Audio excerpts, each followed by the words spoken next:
Petite vidéo, aujourd'hui on va parler de la conception de la nature humaine. Comment les philosophes qui sont à la base de la constitution des sciences humaines, parce que c'est là où je veux aller, des sciences humaines, pensent l'humain. La nature humaine, c'est quoi? Et vous allez voir que la nature humaine, en fait, va influencer les sciences humaines, vont y apporter des biais, vont teinter, vont affecter la manière dont on construit les sciences. Je fais cette vidéo suite à un commentaire de CP qui me posait la question: est-ce que rationalisme égale positivisme? Et donc on va un petit peu discuter de tout ça. Je vais vous présenter 7 natures humaines, donc 7 manières dont les philosophes ont pensé la nature humaine. Je vais m'intéresser plutôt à des philosophes occidentaux, je vais m'intéresser à la science occidentale.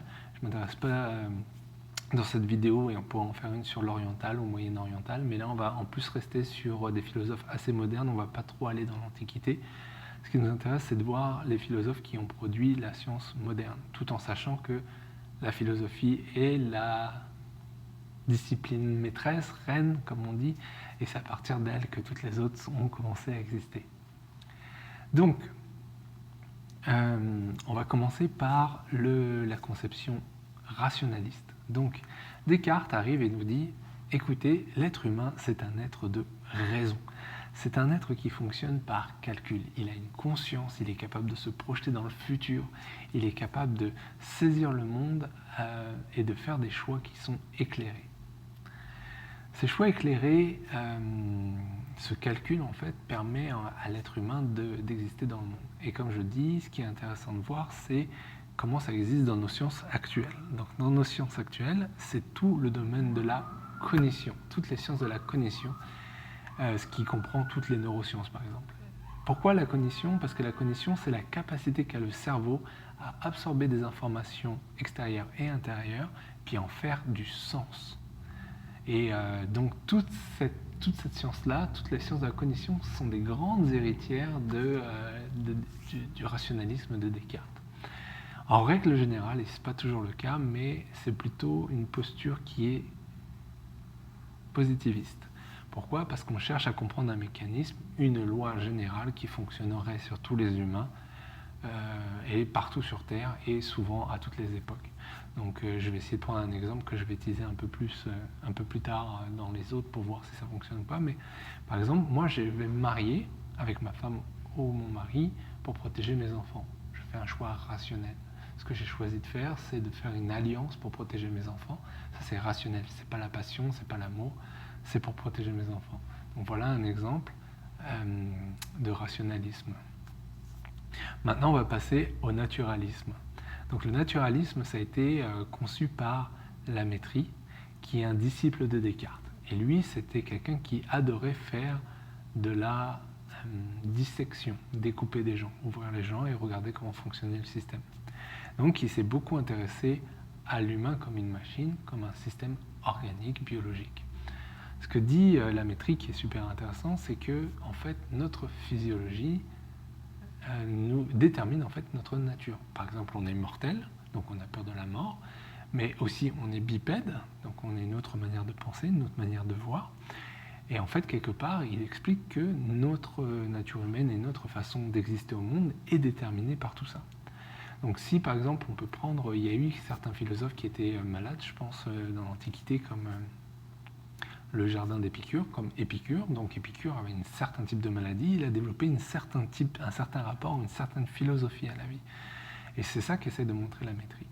C'est super intéressant parce qu'aujourd'hui, et il y a un lien en fait avec le darwinisme, parce que si notre corps est quelque part la résultante de notre adaptation à l'environnement, en fait, à partir du moment où dans les sciences humaines vous utilisez des notions évolutionnistes, ben vous êtes un petit peu en fait empreint de ce que Lamétrie disait, parce qu'on a des contraintes qui sont liées à l'évolution.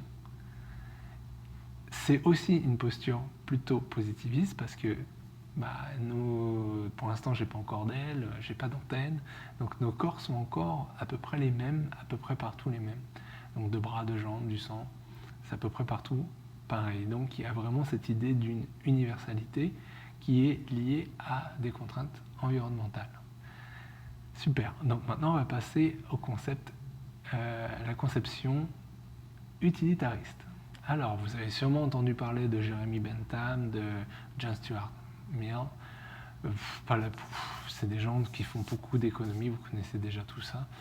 Mais eux, c'est des gens qui se sont dit, en fait, ce qui fait fonctionner l'humain, c'est des intérêts, et c'est l'intérêt personnel. Il y a à peu près 3 lois, je vais simplifier parce que ce sera plus facile si c'est une première fois pour vous, je vous conseille bien sûr de lire sur ces auteurs-là.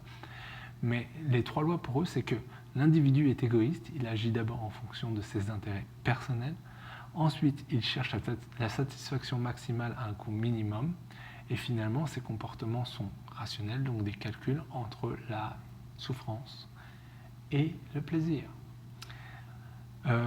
Par exemple, je choisis de faire de longues études pour avoir un grand salaire et pour pouvoir être quelqu'un d'important. Je vais être président des États-Unis, je vais faire ça. Donc ça, c'est mon individu égoïste. Je vais être président des États-Unis pour moi, pas pour changer la société, mais pour moi. J'ai choisi d'être président de la société américaine parce que j'ai des facilités pour moi en politique, j'ai des facilités en mathématiques, donc j'étais là. Je n'ai pas été dans le domaine de l'art, pas parce que j'aime pas l'art, mais parce que je suis nul en art. Donc je choisis exprès un domaine où je suis bon. Donc je vais choisir une satisfaction maximale pour un coût minimum. Et finalement, le rapport à la peine aussi ou au plaisir, ça peut être mon père veut absolument que je sois le président des États-Unis. Si je ne le fais pas, il va m'en mettre une. Et donc ça me motive plus particulièrement à le faire. Il ne faut pas battre ses enfants, c'est mal.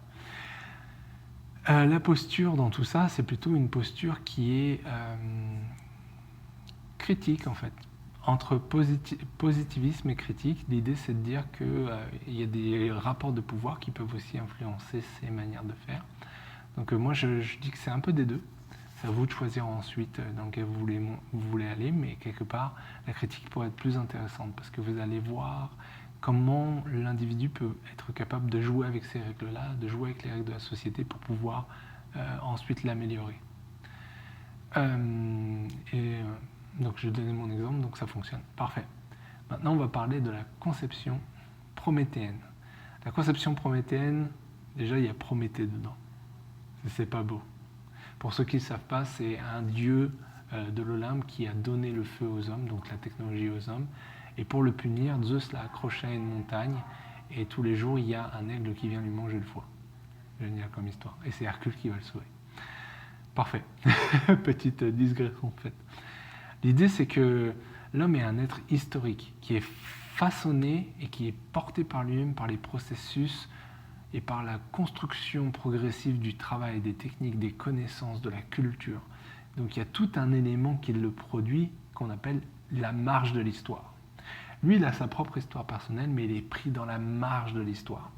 Cette pensée-là, elle est plutôt portée par Vicotte, elle est portée par Hegel, elle est portée par Marx. Et en fait, il y a un conflit, cette histoire elle est conflictuelle entre le collectif qui est pris aux hommes avec sa nature, sa propre histoire, et il doit dépasser tout ça, il doit sortir de tout ça. C'est pour ça qu'il y a l'idée chez Marx, et je fais des raccourcis, et désolé pour les marxistes, vous pourrez mettre ce que vous voulez dans les commentaires, mais c'est pour ça qu'il y a cette idée du prolétaire. C'est pas l'individu du prolétariat, c'est pas l'individu qui sort du prolétariat, c'est le prolétariat qui, dans une masse, dans un groupe total, va changer l'histoire. Pour prendre un exemple, et je prends l'exemple du mariage tout à l'heure, moi par exemple si je suis issu d'une famille de nobles, je suis pris dans mon histoire, je suis pris dans mon histoire de ma société aussi. C'est pas juste ma famille qui va me forcer à épouser une autre noble, c'est aussi la société dans laquelle je vis avec ses structures qui va me pousser à épouser une autre noble.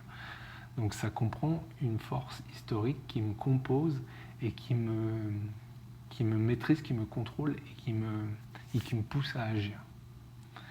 Parfait. Maintenant, on va parler de la conception vitaliste. La conception vitaliste, c'est ma préférée, je pense. Ouais, ça, je pense que c'est ma préférée. Parce que déjà, c'est poétique, vitaliste. C'est l'idée qu'en fait, l'homme est poussé, conduit, construit, agit, dominé, combat, crée par une force, par une énergie, par un élan vital qui est à la fois instinctif, qui est à la fois inconscient, et qui est en même temps réprimé par la société, qui cherche justement à bloquer la passion dangereuse, l'esprit créateur de l'individu. Cette manière de penser l'humain, c'est porté par Schopenhauer dans La volonté comme l'essence de l'homme, par Nietzsche, La volonté de puissance, qui est très intéressante, Bergson qui parle de l'élan vital, donc une force qu'on pourrait appeler c'est drôle parce que dans ma tête, ça sonne comme synonyme de Dieu, de la nature, de l'énergie, de l'univers, du karma. Ça sonne un peu comme ça, même si c'est un peu différent, et je vous invite énormément à lire dessus. C'est repris par des sciences modernes qu'on appelle la psychanalyse, et la psychanalyse s'intéresse justement à ces forces invisibles qui nous contrôlent. Intéressez-vous peut-être, vous vous intéressez peut-être au travail de Carl Jung. Carl Jung parle beaucoup de ça. Il parle d'un inconscient collectif, d'une force invisible collective qui nous pousse à être. Donc c'est super utilisé dans la psychanalyse, et donc il y a tout un courant qui existe encore à travers tout ça. C'est plutôt une posture qui est de l'ordre du constructivisme, de l'interprétation. On cherche à comprendre quelle est cette force et on demande à chaque individu de la comprendre. Ça, c'est intéressant. Ensuite, il y a la conception existentialiste. Alors, comment parler de ça? Ça, c'est Kierkegaard qui parle d'une angoisse, ou c'est Hegel qui parle d'une inquiétude. En fait, la liberté originelle et l'angoisse qui sont constitutives du destin de l'homme, donc il a ces deux natures en même temps, il est confronté à un monde qui n'a pas de sens. En fait, c'est plus compliqué que ça. Le sens n'est pas figé à l'avance. Par exemple, je disais tout à l'heure, si je suis noble, je vais être fils de noble, etc. Ce que disent Kierkegaard et Heidegger, c'est qu'en fait, il y a un balancier, il y a une relation entre la liberté, la mort, le péché, la créativité, l'ennui. En fait, c'est deux pôles qui sont tout le temps en train de se produire, et l'homme est coincé entre les deux. Il n'est pas déterminé, il est vraiment coincé dans des perspectives qui le font passer de l'un à l'autre. Et ça va nous conduire ensuite à la conception suivante. Encore une fois, je pense que c'est une posture qui est plus constructiviste, parce qu'on essaye de comprendre comment la nature de l'homme le pousse à être dans cette relation avec ces deux pôles que sont la mort, l'ennui, la créativité et la liberté. Et donc, c'est un peu comme ça qu'on pense la nature humaine dans cette pensée-là.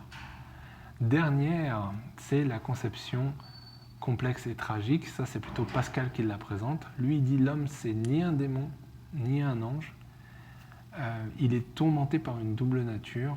Il est à la fois vil et misérable, mais en même temps, il a la soif de la gloire. Il est spirituel et en même temps animal. Il est complètement dans la contradiction, il vit dans cette contradiction, et c'est ça sa force. L'humain est dans un conflit permanent entre ces deux natures qui sont d'ordre émanant et transcendant, qui luttent l'un contre l'autre. C'est super utilisé dans les études que Edgar Morin va proposer plus tard. Donc, il va améliorer, il va transférer cette manière tragique de penser l'humain, coincé dans cette dichotomie entre mi-démon, mi-ange, qui le compose et qui le constitue et qui le fait agir.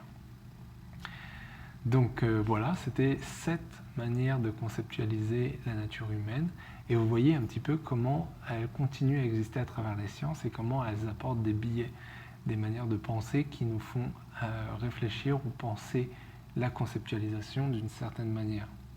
Je sais que ça a été un peu lourd, je sais que c'est beaucoup de choses à essayer d'absorber, mais l'important, c'est de bien saisir que derrière la manière dont on fait une science, il y a des philosophies, et ces philosophies-là, elles influencent directement les sciences. Et c'est pour ça qu'on pose la question souvent dans les postures épistémologiques de point de départ. Donc mon point de départ est différent si je pense que l'homme est un être rationnel, comme le présentait Descartes, que si je choisis une position vitaliste où l'homme en fait ne fait que subir son karma, entre guillemets, ne fait que subir une force qui est plus forte que lui. Donc ça me fait réfléchir, penser, conceptualiser et créer la connaissance du savoir d'une autre manière. J'espère que ça a été clair. N'hésitez pas à me poser des questions en commentaire. Si vous avez aimé cette vidéo, bien sûr, partagez, likez, puis à très bientôt.